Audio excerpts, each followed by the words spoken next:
Hey guys, welcome back to yet another session of Brojo Online.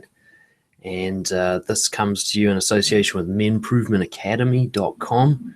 Highly recommend you guys go and check that out if that isn't where you came from today. Most of you will have. And for those of you who are new to this, Brojo is a self-confidence community that I run based out of New Zealand here. And we've expanded it to the Men Improvement community as well, to grow it as much as possible and to give everybody that opportunity to connect in a way where they can help each other with their self-confidence and their social skills, which is a lot of what we talk about as well. So welcome to the session today. For those of you who are joining us live, there's a little chat box on the side there, and if you have any questions or you want to chip in with comments, anything like that, you just make a note in the chat box there and I'll bring you across. There's a bit of a storm here at the moment, so if that's giving us any background noise, please forgive me, and we'll just have to move on without it. So today we're going to be talking about something that's very near and dear to my heart, something that absolutely defined most of the first part of my life. And that something is called nice guy syndrome. Nice guy syndrome. This term was coined by Dr. Robert Glover, who wrote the book No More Mr. Nice Guy. I don't know when he wrote it, many years ago. I'm very grateful that he did. Reading that book was an absolute game changer for me. And for those of you watching this who have not yet read it, please chuck it on your to-do list ASAP. This book absolutely nails the whole nice guy concept and really dives into the psychology behind it from, a guy who really knows what he's talking about, a guy who not only experienced it for himself, but used his psychological talents and wisdom to clarify what it was, how it affected people, and what to do about it. There's some great exercises in that book. I couldn't recommend it highly enough. A lot of what I'll be talking about today comes as a direct influence from what I read in that book. Give credit where it's due. Sometimes I steal ideas, and I do try to acknowledge when I've done that. So nice guy syndrome, capital N, capital G, nice guy. It's an interesting wording because that's what we call ourselves, us nice guys, or that's what we're called by other people. And it's the very nature of that title, nice guy, traps us in this pattern of belief and behavior. Because there's nothing wrong with being nice. That's the real struggle here. The idea that being nice is a good thing. It is a socially acceptable and improved thing. And so every time we tell ourselves that we are nice, we trap ourselves in continuing with this pattern. And so today we're going to be looking mostly at just how nice is a nice guy really. And we're going to be picking it apart. We're going to have a look at why, even if the behavior is so-called good, why is it that we call this whole thing a syndrome? And why is it that the people who have this, which affects both guys and girls, you could call it people-pleasing if you don't want to call it nice guy syndrome. Why does this lead the people who have it to suffer? Why is it if people are out there being so nice that most of the time they feel huge amounts of anxiety, low self-worth, self-loathing, and depression? So we're going to be able to look at nice guy syndrome, and knowing the audience that we've got here today, I'm going to be focusing a lot on how it affects your interactions socially and how it affects your ability to connect with someone, especially in the romantic sphere. I know most, if not all of the audience here today will be men, and I really want to focus on how this affects your ability to be attractive, your ability to connect deeply, and your ability to maintain a sexual relationship. Because make no mistake, if you consider yourself to be a nice guy, where it's going to be hitting you the most is sexually. And I don't just mean sex. Sexuality is more than just sex. Sexuality is masculinity, femininity, power. When somebody has nice guy syndrome, this is often what they suppress the most, and they go from being sexually powerful to passive. And that's what we're going to be looking at today. How being nice is really just a fancy way of saying being passive. So what does it mean to have nice guy syndrome? Let's look at this from a broad starting point. What is nice guy syndrome? How do we know that we are somebody who has it? One way to look at it is, instead of calling it nice guy syndrome, is to call it people pleasing and approval seeking. Now, the idea here being it's not so much about the behavior, though there are some consistent patterns there. It's about why we engage in the behavior. It's about doing things to seek approval or to avoid disapproval. Now, sometimes those two things can be a little bit different. So seeking approval is about actively trying to make other people like you, to influence them into thinking positively about you. Whereas avoiding disapproval is about stepping away from a situation that may lead to conflict, disapproval, confrontation, anything that might make someone actively dislike you, avoiding those situations. So seeking approval and avoiding disapproval are slightly different things, but they have the same goal in mind: to keep the most social approval going as possible. And if you can't control it, to step away from at least losing it.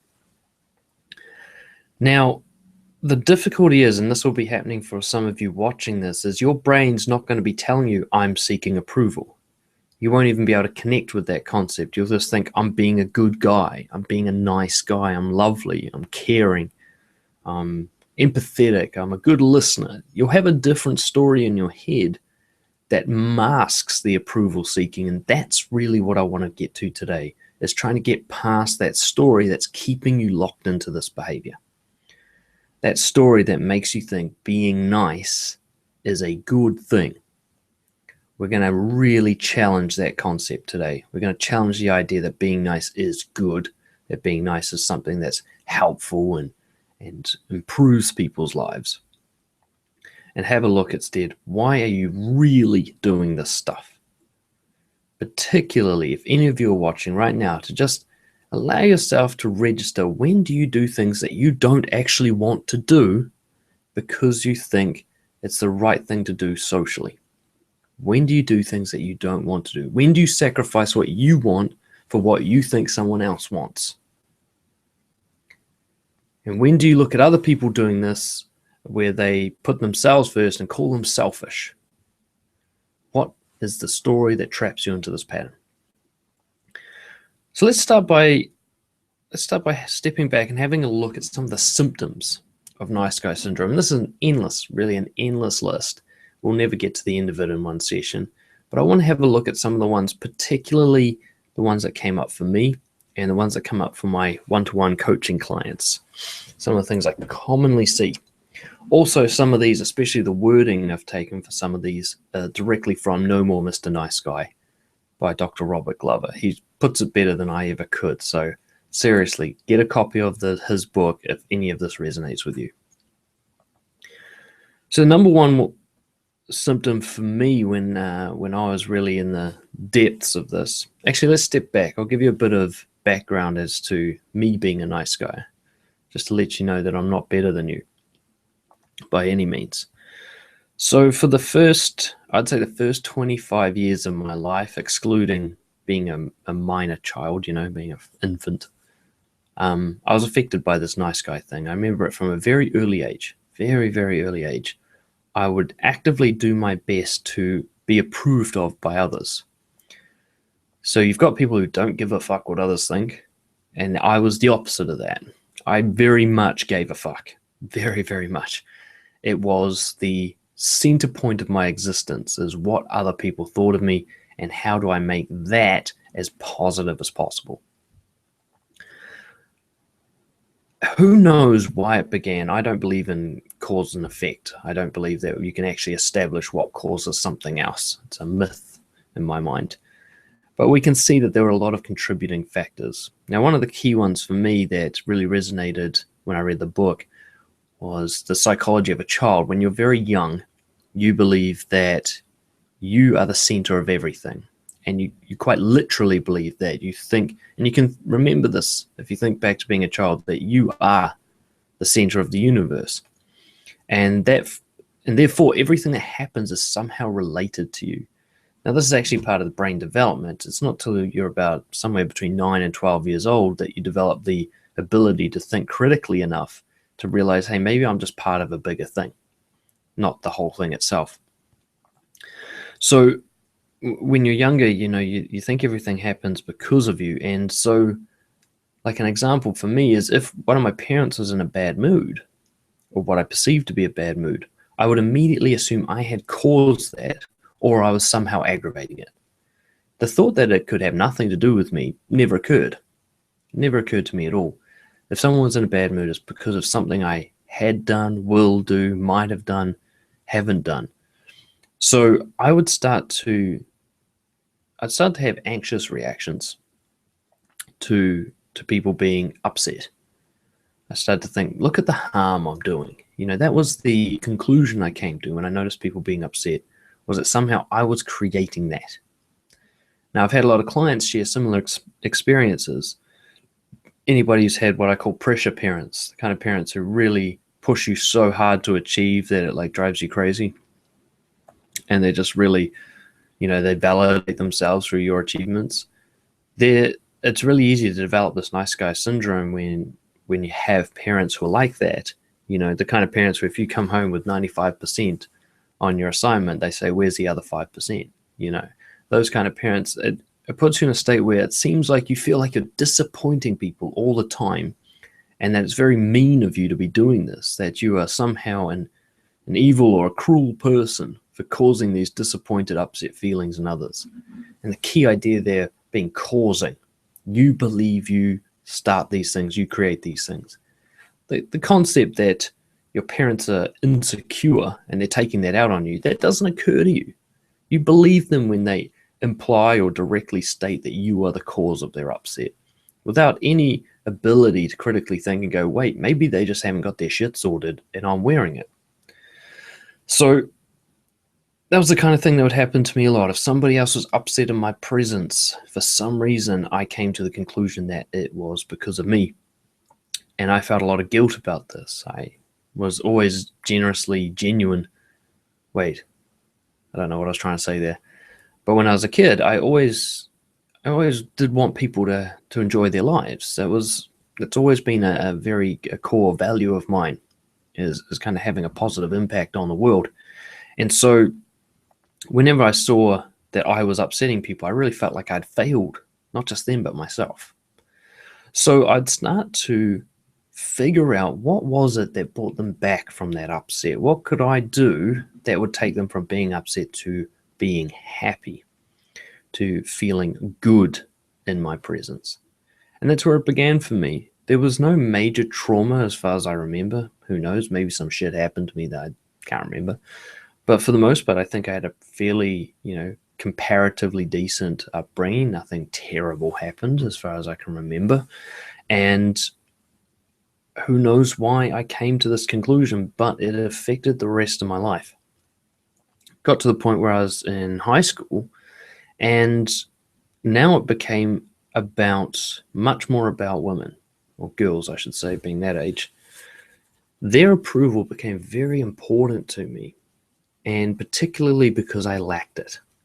In high school, I was very much, I don't know what it was about me. Maybe it was this nice guy thing, but girls were not very interested in me in high school, by my perception anyway.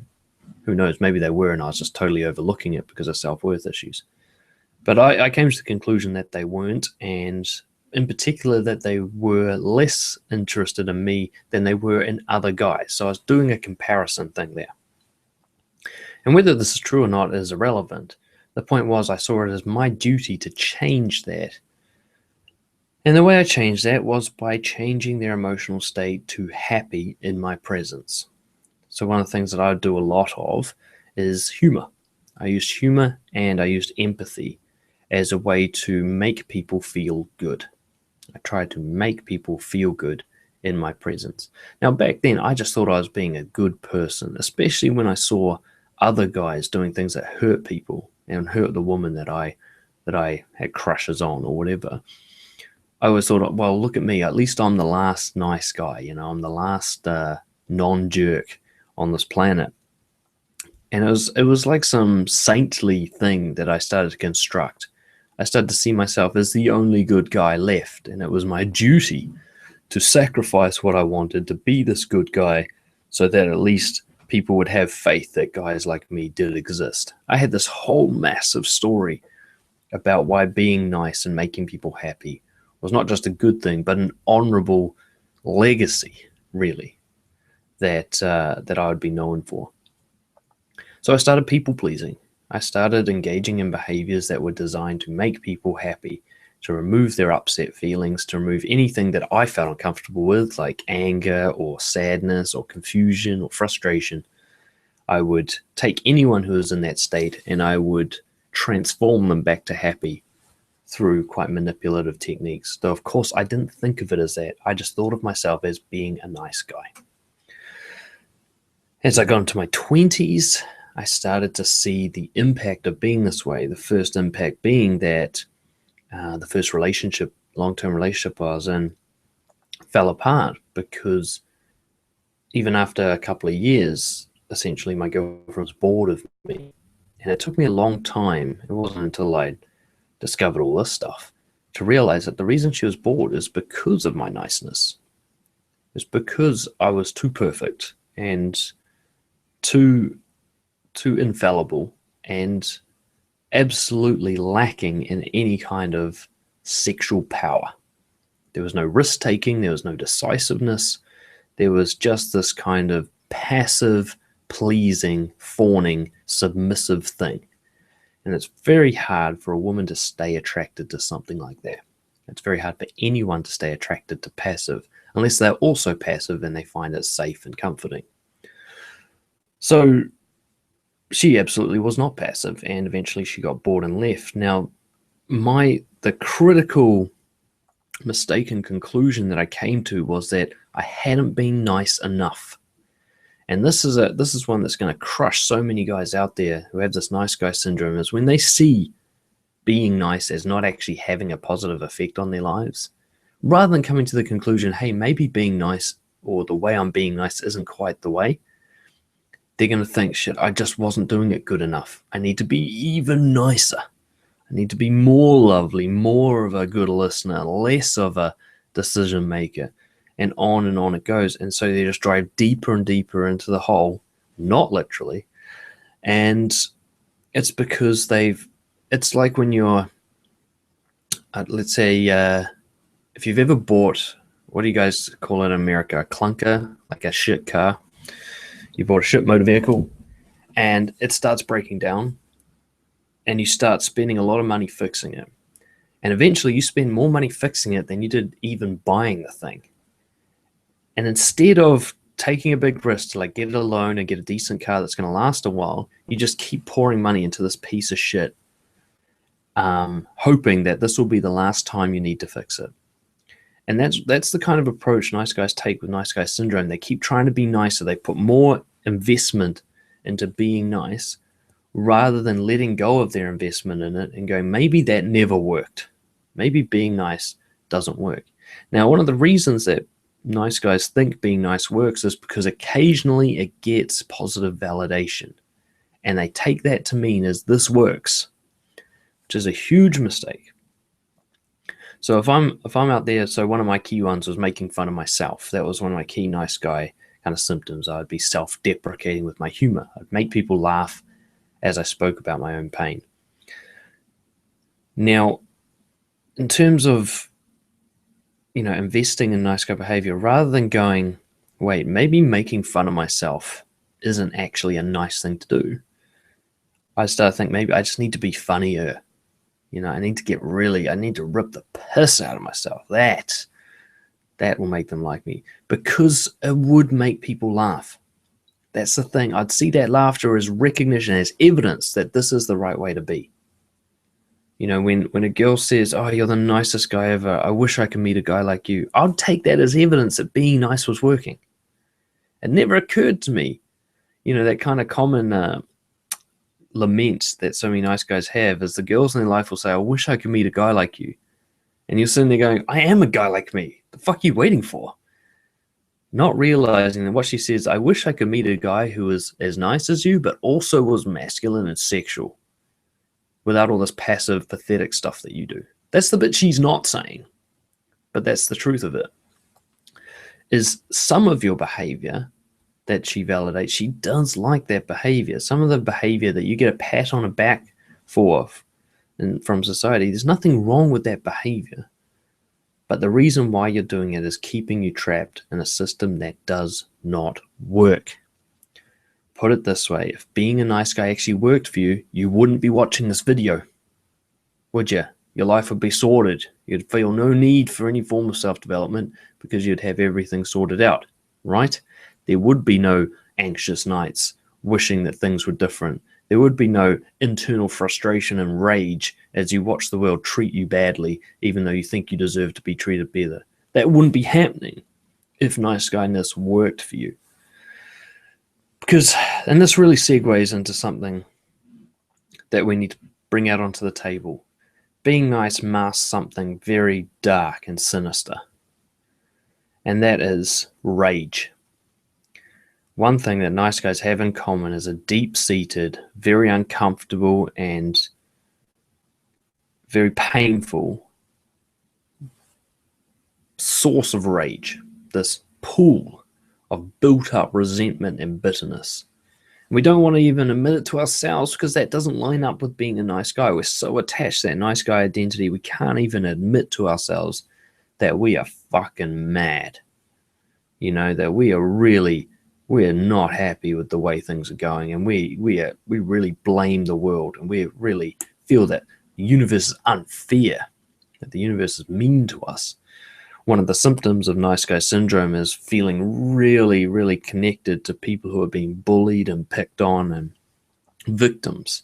Anybody who seems to be suffering the consequences of the universe being unfair, we get deeply upset by that. And I believe the reason is because that's who we see ourselves as. We see ourselves as the bullying victim of the universe. That, look how nice I am and I'm still not getting what I want. How unfair is that? Look at all these assholes out there getting whatever they want. Here's me being nice and I'm not getting what I want. Maybe I should just be an asshole. You know, there's this kind of bitter resentment that's building up under the surface. So we'll have a look at why that's happening. But first, let's have a look at some of the common symptoms of nice guy syndrome so that those of you watching might be able to hear yourselves being described. So I've made a little list here. Let me get my list sorted here. Let's start with helping without being asked. This was one of my big ones, helping without being asked. Another version of this is giving advice that nobody asked for.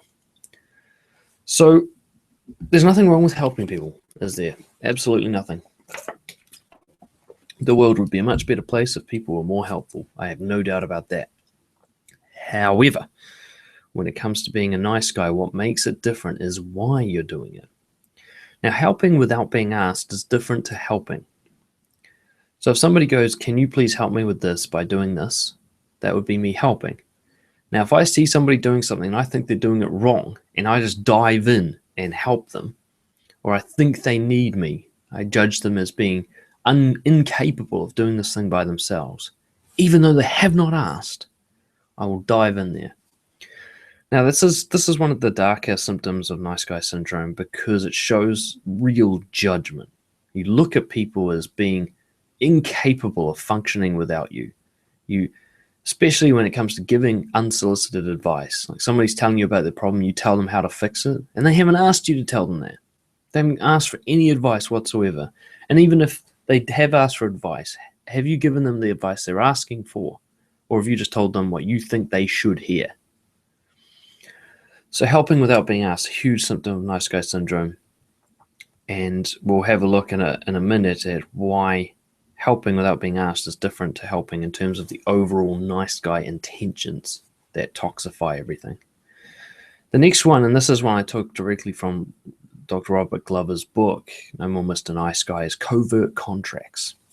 And this is actually an underlying theme behind most of the behavior for nice guy syndrome is that there is a secret contract happening when you engage in your behavior, a contract that the other person does not know about, but you think that they should know about it, and therefore you don't need to tell them. This might take the form, for example, of doing favors for someone and expecting them to reward you in some way. Not telling them that you want a reward or demanding that reward directly, but just hoping, in a sense, that they will pay you back. So you can see this a lot, especially in relationships, nice guy relationships. As the nice guy will be nice, he'll do all these things, and he'll slowly build up a bitterness if he doesn't see himself being paid back for these nice things, particularly if he doesn't see himself being paid back in sex. So quite often a guy in a sexual relationship, he'll do he'll do all the chores and he'll do favors and he'll surprise her with flowers and he'll do all this thoughtful stuff, he's trying his best to make her life as awesome as possible. And deep down he's thinking, now I've earned this, and this. Now I've earned sex, and now I've earned cuddles, and now I've earned compliments. And then he gets bitter when those things don't happen. She should know, he says to himself. She should give me this. I've earned it. So covert contracts are when you have that expectation of a reward for your behavior, and yet you don't say anything about it. You just sit there and get bitter, and eventually you'll punish them for not living up to their end of the contract that they didn't know about, like sulking or like holding back on those nice things that you were doing before, withdrawing. Oh, well, she's not going to have sex with me. What's the point of me even doing that stuff? You'll say to yourself. That's a covert contract. And this is it really underlies the difference between nice guy behavior and genuine generous behavior. Is that the genuine behavior doesn't come with an IOU attached to it. It doesn't come with a debt. If a confident person does a nice thing for somebody, they don't expect anything in return. They're doing it for the sake of being nice. They're doing it because it's the right thing for them to do. They don't even care if the other person doesn't enjoy their behavior or doesn't notice that it happened, because that's not why they're doing it. They're not doing it for a reaction. A nice guy's always doing it for a reaction. A nice guy always this comes with a debt. I am racking up points. I am scoring so that I can win this game. There's never a freely given thing from a nice guy. And this is where we start to separate nice guys from confident guys. A nice guy tells himself he's lovely, but really he is manipulative. He is putting people into debt. He is obliging them to repay the favors that they didn't even ask for in the first place. Another common symptom is fear or hatred towards women, particularly attractive women, or subjectively who you find attractive.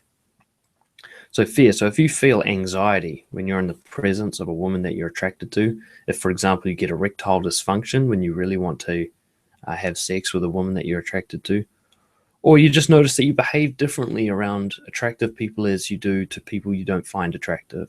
So you might, for example, it's common for nice guys to have many friends who are girls, and the ones they feel most comfortable with are the ones they feel no sexual attraction towards. But as soon as they're around a girl they do feel comfortable with, even if she's a friend, they do find attractive, even if she's a friend, they'll get quite uncomfortable and their behavior will change significantly. Hatred happens. It really does. And this is the part that the nice guy struggles with the most, because he does not want to admit that he can be both nice and nasty. Nice guys can get really fucking nasty. They can, it's shocking. Some of the text messages I've seen, some of the interactions I've seen between nice guys and women, when the nice guy finally realizes that the woman's not going to repay his hidden favors and so on, is this absolute demon comes out, this hateful thing. Now, not all nice guys do this. I don't think I was ever like this. I had bitterness and resentment, oh yes, but I self-directed it. I thought it was something wrong with me. I never blamed them for it. But some nice guys blame women. They blame women for the problems in their life. They think women are evil in some way. They think they are inherently nasty to them and unfair to them. Now, one of the key things that happens here is because being nice is such a desperate, needy way to act, it attracts users. So it's more likely for a nice guy to be surrounded by the kind of women that actually have earned contempt. The kind of women who use guys like this to their advantage, they're more likely to find a nice guy than a confident woman. A confident woman will find a nice guy unappealing and will leave him quickly, while others, some confident women will stick around with nice guys because they want to help them. But for the most part, if there is a woman who has a platonic friendship with a nice guy, a people-pleasing, desperate, needy guy, it will be because she has her own health issues mentally or emotionally. She finds some validation in being around him. She won't want to admit this to herself, but I think it's very rare for healthy people to want to spend time with unhealthy people. But unhealthy people really do attract and magnetize towards other unhealthy people. So being a nice guy will attract either girls who are needy themselves or users, girls who are toxic. And so this pattern will start to prove itself to the guy. He'll start seeing himself, see, look how I'm treated. This girl friendzone me again when she's trying to be nice, Or, this girl keeps she lets me spend money on her and all that kind of stuff, but whenever I try to get anywhere with her, she just puts me off. And then it all happens again the next day and the next day. And the guy starts blaming. He starts thinking it's because of them and because of this and because of the universe hates me. And the resentment builds into hatred. This shows an absolute lack of taking responsibility. Now, taking responsibility is what I'd call a masculine value.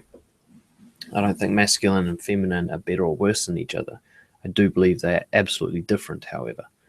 And taking responsibility is a masculine value. And what you see with nice guy syndrome is this kind of getting into the control room and turning off all the masculine switches.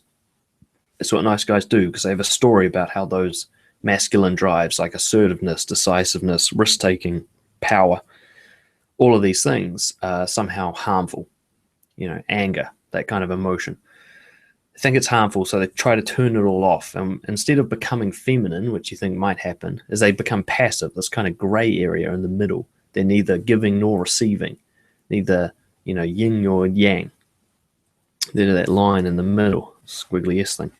And the hatred builds. They wonder why women aren't attracted to them when they have no masculine or feminine power whatsoever. There's no sexuality to them. They are asexual, nice guys. They might as well be, a Ken doll with nothing down there. There's nothing going on sexually. So there's nothing for a girl to be attracted to. Now the girl looks at the nice guy's behavior and goes, God, he's so lovely. I should be attracted to that, but I'm not. And they end up saying things like, God, I wish I could meet a guy like you.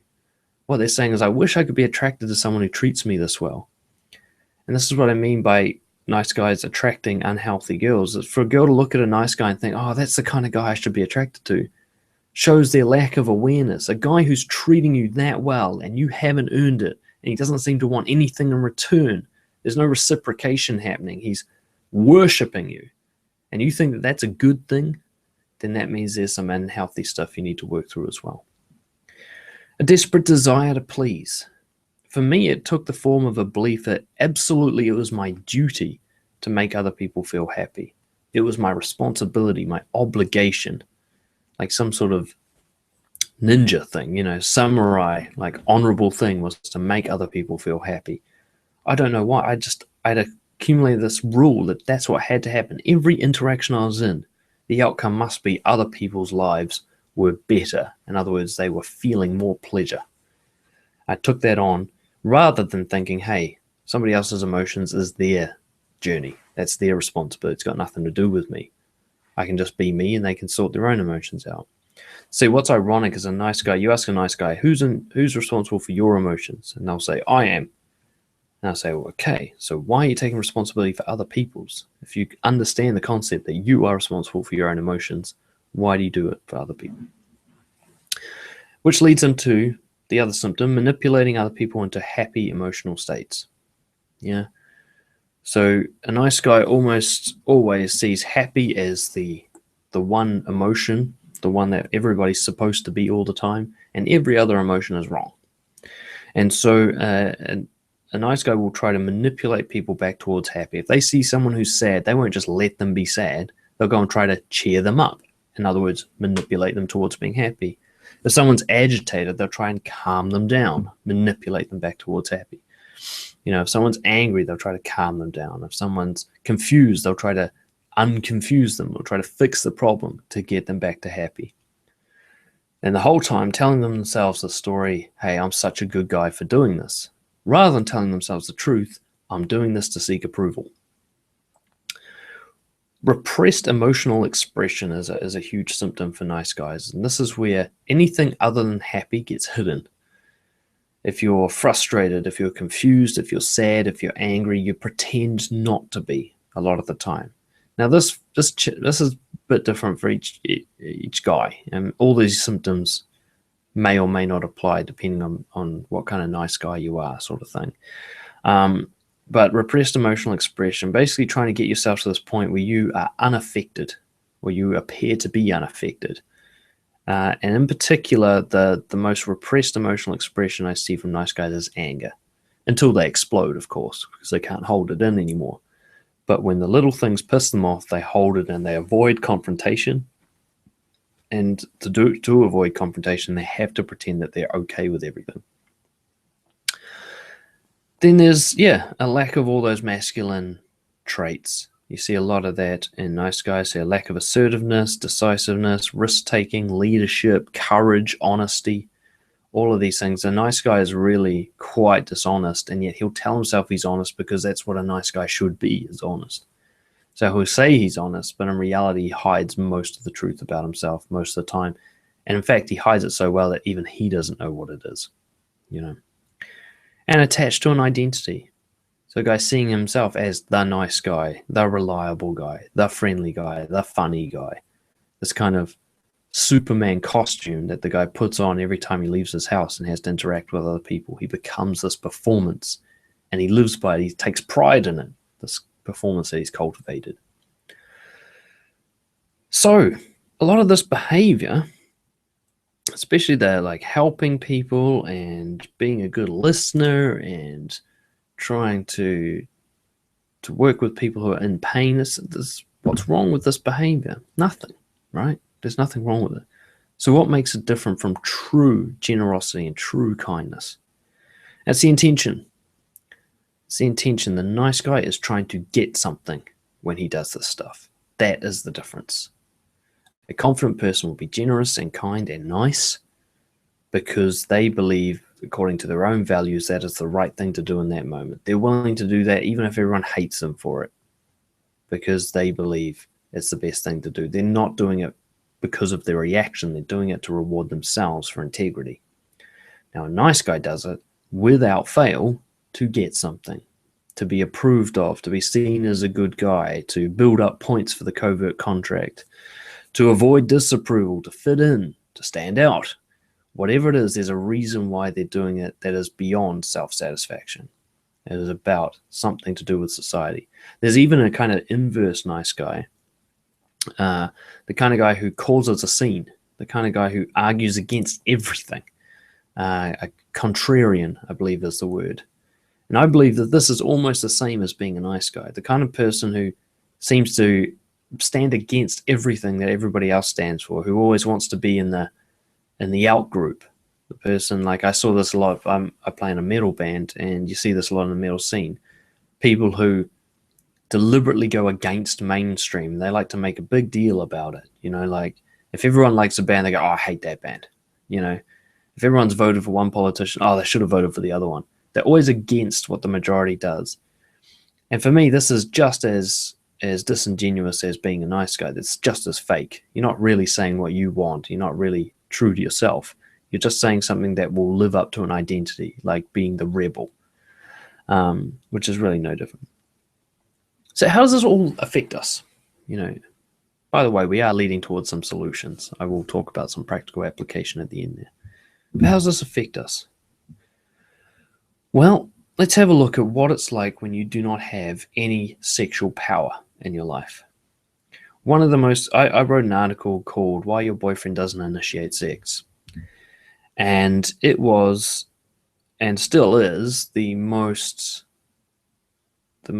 popular piece of content I've ever put on the internet, without a doubt. Nothing else, even the book I wrote, has had the kind of attention that this one article had. And every week, or at least almost every week, I get an email from some woman who's read that article saying, help me. And the emails are almost the same, as in, started seeing this guy and it was great at first, and now he just doesn't seem to want sex. What's wrong with me? Is it because I put on a bit of weight? So on, so on. These women who are so confused and frustrated because their guy seems to have lost interest in sex or never had it in the first place. What I've come to realize as I work with more and more of the people who send me these emails and their partners is that so often what I'm seeing is nice guy syndrome, a guy who's so avoidant of risk-taking that he cannot initiate sex.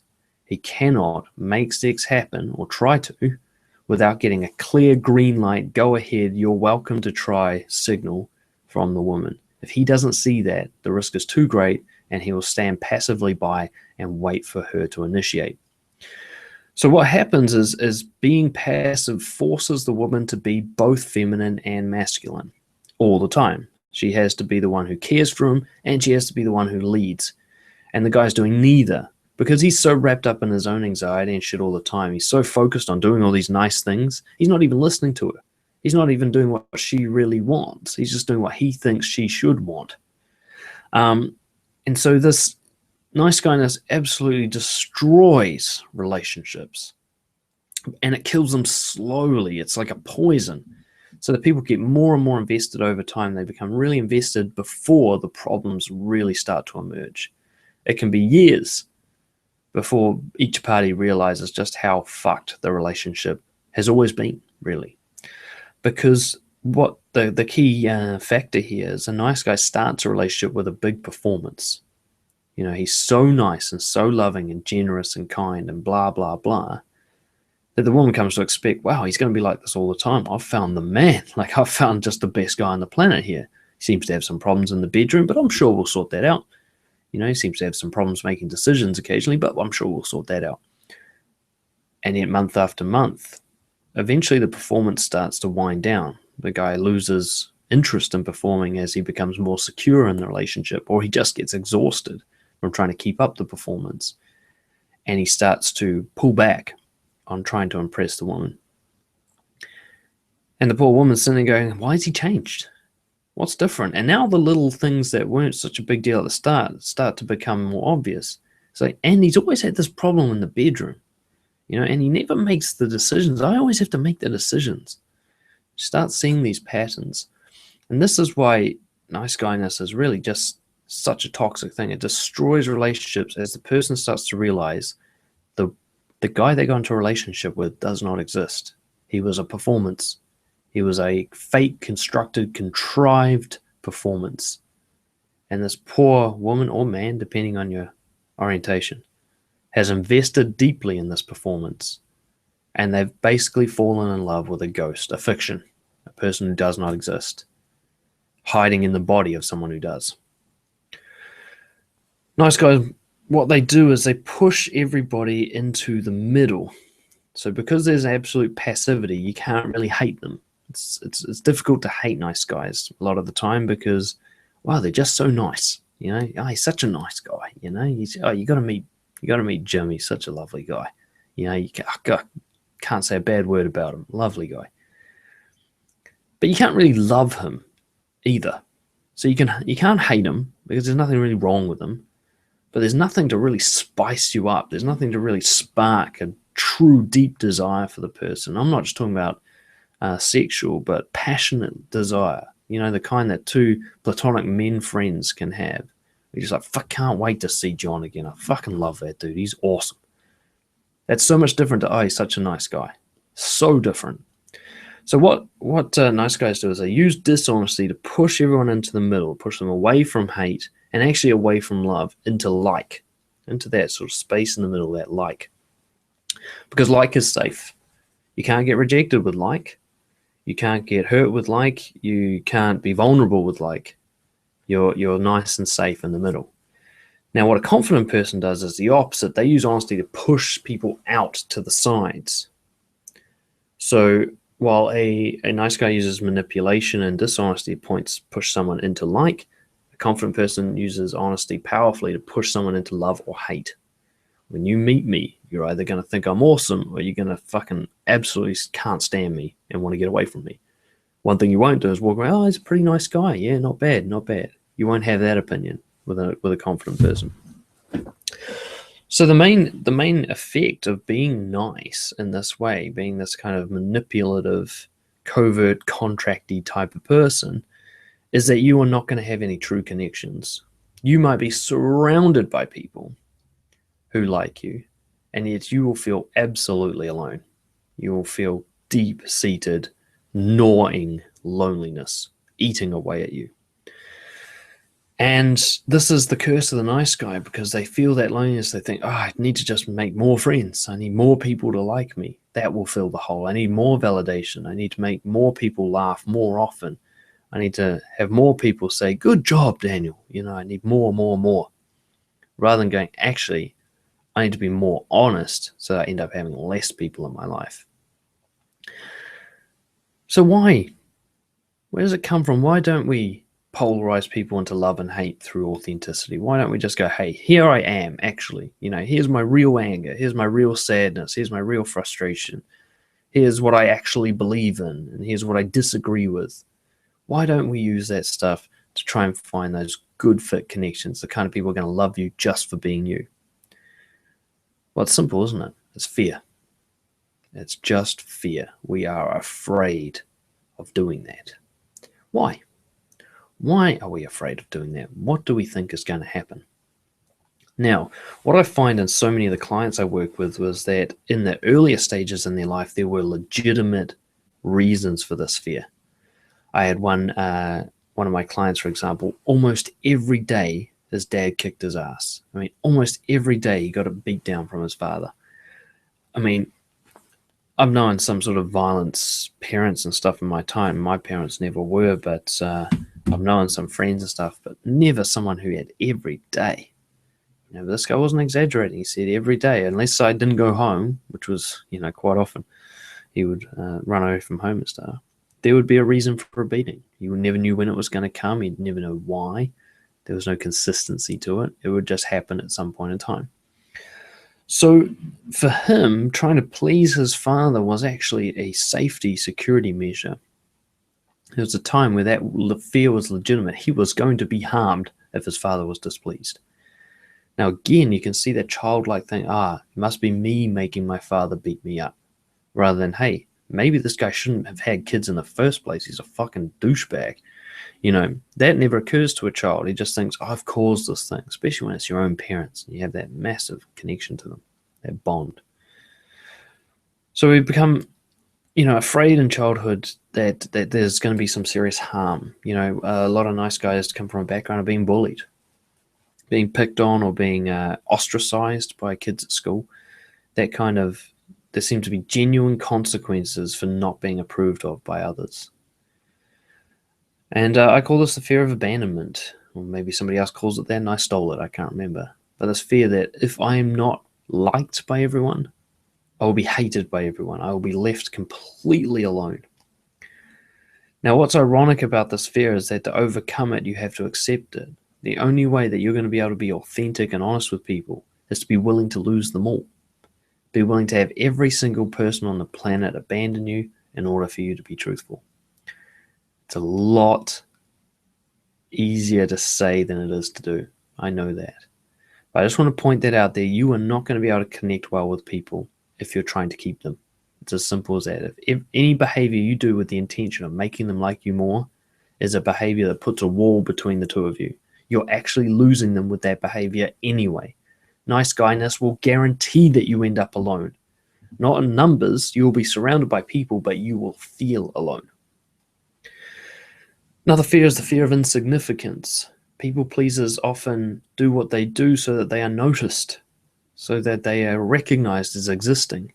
It's one of the key fears that we're born with, is this fear of insignificance. And especially as we get older and we realize how big the universe is, or as big as we can comprehend it to be, and how many other people there are, and how many different lives and stories are happening, and how insignificant we feel as that one grain of sand on that endless beach. And this fear becomes, how do we make it so we're known as something? the nice guy. At least if I have an identity, then I'm significant, then I mean something. I'm telling you right now, if you want to feel significant, create real connections with people. Loneliness and insignificance disappears when you feel truly connected with someone. And the only way you're going to feel truly connected is if you're open and honest. And survival. As I mentioned with that first example, there's probably some deep evolutionary connection for this fear. And that is if if we go back thousands of years, if you were kicked out of the tribe, if you were ostracized, you died. You needed the group to survive. And so often you'll have a fight or flight response to somebody not liking you. I remember lying awake for weeks after I'd found out someone had something bad to say about me or disagreed with me in some way. I actually felt like I was really at risk, this kind of danger feeling, this panic. Or if I got embarrassed in public, I'd feel this like massive fight or flight response, this adrenaline rush. How do I get out of this situation? And it's completely irrational. You can see now that you could probably have the whole world not like you and still survive just fine. You could probably still get a job as long as you found an employer who wasn't going to discriminate because they didn't like you, or you could go on welfare or something like that. It'd be very unlikely that you'd get to a point where you're going to die because people don't like you. But your brain believes that is likely, and it behaves as such. So anytime you notice yourself in a social interaction having a fight or flight response, identify, actually, is my life in danger right now? Is this response necessary for this situation? Now, I don't mean repress it. Just be aware that the response is based on irrational fear, not on logic. You might say you're on a date and you're talking, you say something and the other person seems offended, and you're like, fight or flight response. So wait, are they going to stab or shoot me? Is anyone in here going to stab or shoot me? No? Okay, then this response is just a fear-based thing. It's just a response. It's an ancient, outdated response that no longer applies to this situation.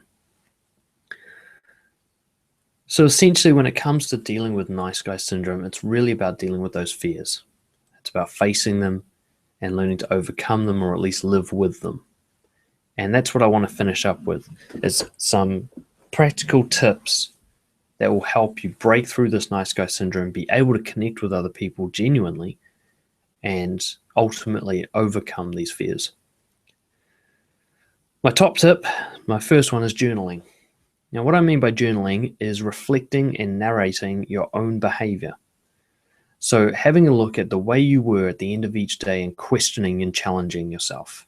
Asking, why did I do that, really? What was the point of that behavior? Why did I react that way? What's really going on for me? It's about looking at yourself as if you're watching somebody else and giving yourself feedback. Today I noticed that Sally was trying to move some boxes in the office, and I just jumped in and started helping her with those boxes. Now, I can say that there's nothing wrong with helping someone move boxes, but I noticed that Sally didn't ask me to help her. I just saw her moving them and assumed she needed that help. I actually judged her there. And then I dived in and gave her help, so now she's going to feel a guilty obligation to help me back. I just manipulated her with that behavior. Whereas all I need to do differently is say, hey, Sally, do you want a hand with those boxes? That way she could have said no. That's what I mean by journaling. Having a look at your own behavior and go, really, was that genuinely confident behavior, the kind where I'd do it even if people disapproved of it because it's the right thing to do? Or was I trying to seek some form of approval and be seen as a good person? Getting feedback from others on your people-pleasing behavior. Now, be careful who you get this feedback from, because the ones who want to use you, they'll say, yeah, keep doing it. So what you want is to find whoever in your life you believe to be genuinely confident, the kind of people you admire secretly for being all those things that you also think it's wrong to be: assertive, direct, even aggressive. The kind of people who are doing what you secretly wish you could do. Go up to them, be bold, and say, hey, look, I'm trying to work on myself. I actually want to be a bit more like you, to be fair. I want to be more confident, more assertive. But I've got this thing where I'm always trying to please others. You've seen me at the office. What have you noticed? What would you say was my least confident behavior? And get some feedback. There'll be things you'd have no idea about. I remember I tell this story quite often. This girl called me out on my self-deprecating humor. I was making jokes about myself. She was laughing. And then she just kind of stopped laughing and said, you know what, Daniel, can I just be honest? That's kind of pathetic. And I was shocked, It's like a bullet to the chest. I said, what do you mean? And she said, well, it's funny and kind of charming, but at the same time, I know you mean it. I know you really don't like yourself, and that makes me uncomfortable. And it was a huge wake-up call. I didn't realize that that was perceived that way. And it gave me the permission to relook at this behavior and say, is this actually genuine behavior for me, or am I trying to perform for people? One of the other things that I did, and I got this directly from Dr. Robert Glover's book, was to stop helping people, to stop trying to make people feel better. I deliberately did it for 3 weeks just to see what would happen, and just to see how often I would have done it to seek some form of approval. And I had a huge realization. One was that I noticed I am looking for opportunities to help people and get rewarded all day long. I was constantly looking up from my desk to see if anyone needed a hand. Every time I saw an email that slightly hinted that somebody was struggling with something, I was really tempted to do something about it. It was really hard for me to say no at work and so on. And then in my social life, I was always just trying to make people laugh and constantly scanning the room to see if anyone wasn't having a good time so I could go and fix it, you know. And just by stopping for those few weeks, I noticed this happen. The second thing I noticed happening is that me stopping that behavior wasn't even noticed. Nobody gave a shit that I wasn't helping anymore. I hadn't really been doing it for them. They didn't notice. They were not lacking without me. They survived just fine without me. And that's when I realized that my behavior was really judgmental, because I was really saying they can't survive without me, when in reality they could. So you can replace it with anonymous giving. And that is, you do nice things for people, but you make sure that they cannot know it was you, that you cannot get any reward from them or anyone else for it. The only reward you can get is from your self-satisfaction. So an example of this is what I call anonymous giving. An example would be going to your boss and praising somebody else in the team. Say, I just saw Jim doing some awesome work. I think you might have missed it. He went and did this project without being asked and blah, blah, blah. Don't tell him I told you, I just wanted to let you know, I was really impressed by his behavior. So you're giving, so Jim's going to receive some sort of recognition for that, and he won't know that you did it. You won't be able to get anything in return. There's no IOU covert contract there. If you're going to give someone a gift, give it anonymously from a secret admirer, from Santa. Do it in a way where they get to experience the reward of the gift and the mystery of never knowing who it came from, and you don't get a pat on the back from it from anyone but yourself. And a big one, if you really want to challenge your nice guy behavior, choose discomfort by having a confrontation every single day. It doesn't have to be a big one. It can be as simple as disagreeing with someone. It can be as simple as answering a question honestly. When somebody says, how's your day? And you say, I'm feeling a bit grumpy today. It can be as simple as that, but choosing to say something that you believe will cause disapproval. Doing it deliberately every single day to harden yourself up to it, to become resilient to the idea of sometimes people not liking you. And also to test your theory. And that is, nice guy theory is that if someone disapproves of me, that relationship is basically over. If I ask a girl out and she says no, that's me and her done forever. If I disagree with my boss, he's going to hate me forever and I'll never be able to move up in my career. That's the nice guy thinking. I want you to go and test that. Can I actually be disapproved of and then maintain a relationship with that person afterward? Is it okay to occasionally disagree? Can I see that actually take place? Alrighty. Whew-wee, that was a lot of talking. So we're kind of scratching the surface on nice guy syndrome there. For those of you who have my course, the 3X confidence course, we go into deep detail on how to break through to authenticity there. So if you don't have that, grab yourselves access to that. It's definitely going to be worth it. And read Dr. Robert Glover's book, No More Mr. Nice Guy. It's a page turner. If you've got nice guy syndrome, it's going to feel like a kick in the nuts every time you read that book. But it will be the kind of pain that you need to go through, that self-realization and awareness so that you can change. And of course, you can get in touch with me anytime, dan@brojo.co.nz. My specialty really is helping guys who have this. And so I'm here for you to support you in whatever way I can, which may include just a quick email back and forth, all the way through to full-on coaching, which I'm happy to do as well. So if you're ready to change, move forward, go out there and take some action, go out there and let some people dislike you in order to be truthful, and just see what happens to your ability to connect. And I'll see you guys next time. Cheers.